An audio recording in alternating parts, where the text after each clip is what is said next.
जी कहते हैं, हे प्रभु, बिना आपके अयोध्या मैं नहीं रह पाऊंगी। हे नाथ, मुझे साथ में आप ले चलिए। कहती हैं क्या,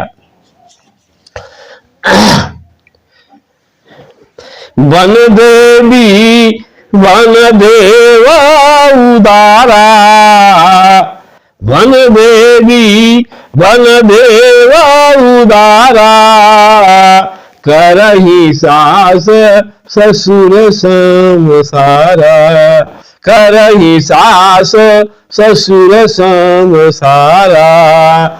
जानकी जी कहते हैं, हे प्रभु, आप बहुत उपदेश देना है मुझे, और आपका प्रश्न का उत्तर मैं नहीं देना चाहती, लेकिन है नाथ, वन में वन के जो देवी देवताएं हैं हमारी उस ढंग से रक्षा करेंगे जैसे कि सास ससुर रक्षा करते हैं, उसी ढंग से हमारी रक्षा होगी प्रभु वहां। और फिर आप भी तो हैं वहां हमारे साथ, इसलिए है नाथ, मुझे आप साथ ले चलिए। और पूरे परिवार का, कुटुंब का रिश्ता और आपके रिश्ते से अंतर है नाथ। रहीमदास जी कहते हैं, जाल परे जल जात वही, तजिय मिलन के मोह, रही मन मछली नीर को, तऊ न चाहत छो। है ना, जब जल में जाल पड़ जाता है और उसमें मछली बह जाती है, व्याधा आता है, उस जाल को उठाता है, तो पानी उस मछली को छोड़ के हट जाता है। इसी ढंग से है ना, एक कुटुंब परिवार का रिश्ता है। आपके बगैर सब उस पानी के समान छूट सकते हैं, लेकिन है ना, आप मुझे आप नहीं ले चलेंगे तो मैं आपकी अर्धांगिनी हूं। हर समय अर्धांगिनी का मतलब है कि आधे अंग में विराजमान हो, इसलिए है नाथ, मुझे आप साथ ले चलिए। और मैं आपके जब साथ रहूंगी तो कितना सुख मुझे होगा। मार्ग में चलियो जगन्नाथ, मार्ग में चलियो जगन्नाथ, गड़े कुश कंकट जो पद माही, और चिन्हे खींचब तिन निज दातन ते, खींचब तिन निज दातन ते, प्रभु देव महासुख तोहि पाई, पाऊ पखारी करू जलपान, पाऊ पखारी करू जलपान, सभा सम शोक सबेरी छही, और बद्री निहारी निखारी तुम्हें, प्रभु देव महासुख तोहि पाई। माता जानकी कहती हैं, हे प्रभु, जब आप उस विपिन में चलेंगे, आप कह रहे हैं कि कुछ कंकट नाना प्रकार के वहां कठिनाइयां हैं, लेकिन जब आपके पैरों में वो चुभेगी छोटी छोटी कंकड़ियां, तो है नाथ, उसको मैं हाथ से नहीं निकालूंगी। अगर हाथ से निकालूंगी तो आपको कष्ट होगा, उसको अपने दांतों से खींचूंगी और दांत से खींच करके निकाल करके बाहर करूंगी। और आपका चरण बिंदु धो करके जब मैं उसका चरणामृत लूंगी तो है नाथ, हमारा हृदय जो है बहुत फूलों के समान खिल जाएगा। इसलिए नाथ, मुझे आप साथ लेके चलिए। इस अयोध्या में मैं रह नहीं पाऊंगी। फिर कहती हैं कि हे प्रभु, राधे श्याम कहते हैं कि जब श्याम सरोज मुख मंगल पर, जब श्याम सरोज मुख मंगल पर, हे नाथ पसीना लाएगा, जब श्याम सरोज मुख मंगल पर, हे नाथ पसीना लाएगा, दासी का प्यार भरा अंचल, दासी का प्यार भरा अंचल, सदा से उसे सुखाएगा। हे प्रभु, जब आपके मुखार बिंद पे चलते चलते जब पसीना टपकेगा, हे नाथ, उसको मैं हाथ से नहीं समेटूंगी, उसको मैं अपने आंचल से आंचल रख कर सुखाऊंगी, जब आंचल से सुखाऊंगी तो पूनों को पसीना आने में टाइम लगेगा। हे प्रभु, आपके साथ रह करके ये सब मुझे सुख प्राप्त होगा। और आप हमारा जो है जीव है, कहती क्या है, फणी मणि बिन व्याकुल, फणी मणि बिन व्याकुल, और जल बिन व्याकुल मीन, और तीन रघुनाथ बिन व्याकुल, तड़फ तुम दीन।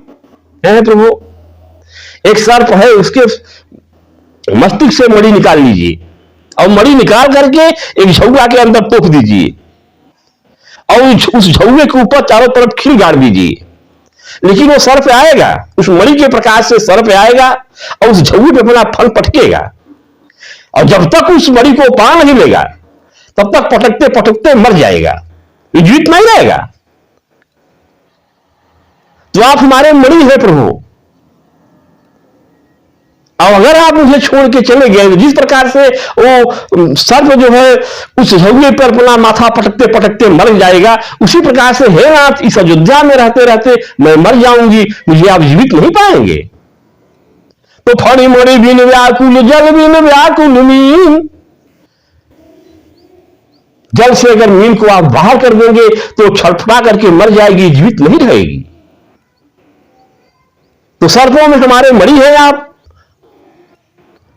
और मछली पानी के संबंध में आप नीर है प्रभु, पानी है आप।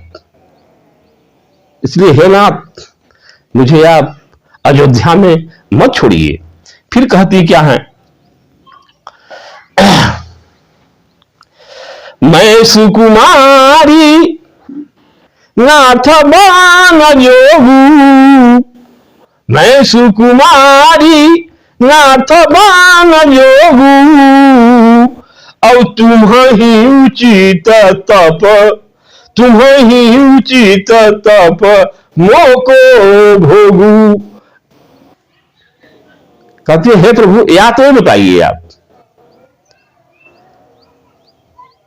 कि आपके कुल खानदान में ऐसा कभी हुआ है कि उसका पति जंगल में हो, जाड़ा गर्मी बरसात को सहन करे,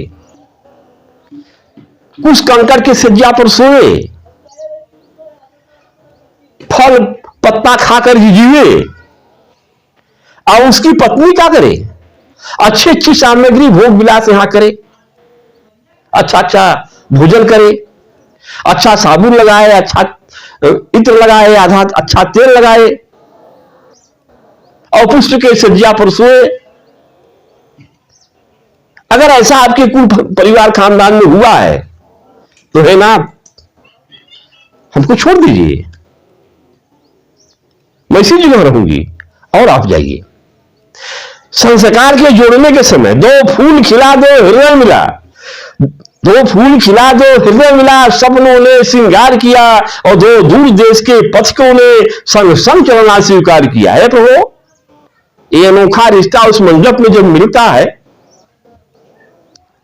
स्त्री कहीं के पुरुष कहीं का, लेकिन जब उस मंडप में मिलते हैं दोनों संस्कार के पहले, लावा परछा जाता है। जब लावा परछा जाता है तो वो लावा धान का रहता है, जुमरा बजरा नाना प्रकार का लावा नहीं रहता। तो धान का लावा संबोधित करता है, चाहे अपना ये सनातन धर्म बनाया हो, चाहे अपनी कुरीतियां बनाई हो, वो धान का लावा संबोधित करता है कि एक पति और एक पत्नी की रिश्ता कैसी होनी चाहिए, कैसी होनी चाहिए। जैसे कि वो धान है, धान को सब आग में तपाते हैं, और जब उसको आग में आप तपाएंगे तो उसका भूसी जो है उसी में चफना रहेगा। वो कहता क्या है धान का लावा कि पति पत्नी के रिश्ता इस ढंग से होने चाहिए जैसे धान का लावा है, इतने बड़ा कष्ट को सहन किया है लेकिन वो जुदा नहीं हुआ है, आग में तपे हैं दोनों।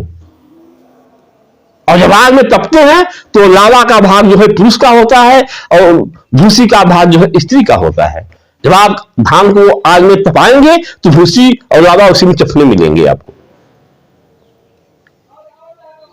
माता जानकी जी कहती है, हे प्रभु, जब वो दोनों बिछो नहीं कर पा रहे हैं तो हम पत्नी पत्नी कैसे बिछो करके रह पाएंगे। इसलिए हे नाथ, मुझे आप ले चलिए। अयोध्या में रहूंगी तो फिर मुझे आप जीवित नहीं पाएंगे।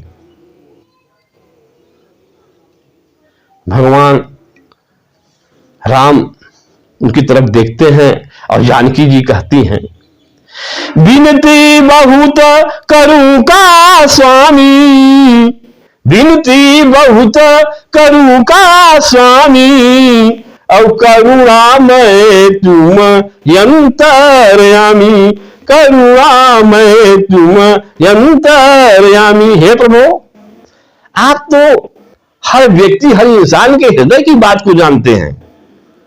हे नाथ, कितना विनती करूं आपसे, इस सीता के भी हृदय के बात को समझिए आप नाथ। भगवान राम हर चीज को सोचकर फिर कहते क्या है, देखी जसा रघुपति जी जांगी न जाना, हठि राखे नहीं राखे प्राण, हठि राखे नहीं राखे प्राण। भगवान राम आदेश देते हैं कि हे सीते चलो, और मां जानकी बहुत खुशमय दिल से भगवान राम के साथ चलने के लिए तैयार होती है। और ये प्रसंग इसी जगह समाप्त किया जाता है। जय प्रभु श्री राम।